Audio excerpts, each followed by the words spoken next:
If you had 25 years left to live, how much time would you spend worrying about the daily ups and downs of the stock market?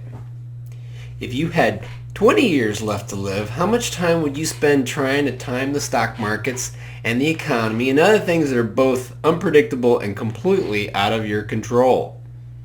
If you had 15 years left to live, how much time would you spend trying to buy or sell a specific stock at the perfect price? If you had 10 years left to live, how much time would you devote to comparing your monthly investment returns against the returns of others?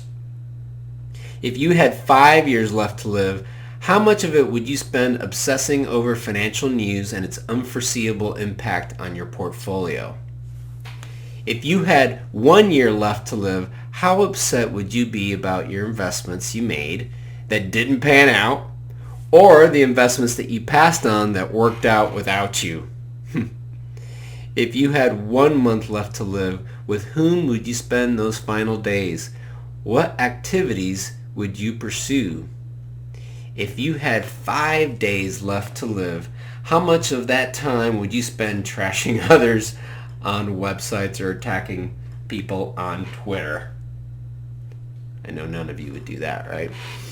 And if you had 24 hours to live, what would you want people who knew you to remember most? How much time do you think you have left? Take a guess. Okay, let's assume you guessed it right. Now what? What do you want to do today? Hi everyone, this is Demel Gonzalez of Heartwood Financial Services. Welcome to this month's edition of Financial Wisdom. I just read to you an article by Josh Brown. He calls himself the Reform Broker. I thought it was really good.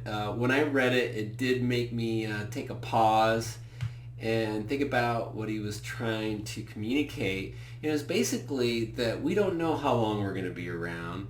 And oftentimes we tend to think that we're immortal and we're going to be around forever. So we got plenty of time to worry about stuff that doesn't really matter and not really do the things that really matter.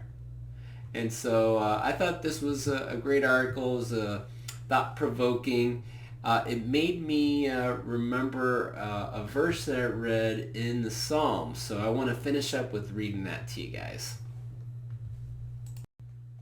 This is from the book of Psalms, chapter 90, verse 12. Teach us to number our days, that we may gain a heart of wisdom. And this was David again, reading in the Psalms. And I think this relates a lot to the article I just read to you, that having an idea of how many days you have left and being cognizant of that really gives us a huge advantage and gives us a lot of wisdom to living our day-to-day, because we're not going to be around forever. We don't have forever to do the things that we have on our minds, and it helps us to remember, really, with the limited amount of time that we do have, we should really try to maximize the things that really bring us joy, enjoyment, satisfaction. And it's oftentimes not worrying, not second guessing, and all the things that we read in that article. So I hope this touched you like it did to me, and it makes you think a little bit and gives you a little different perspective for the rest of this month or year, however you want to look at it. Thanks a lot, guys. Thank you for watching and listening, and I hope you guys have a great one. Bye-bye.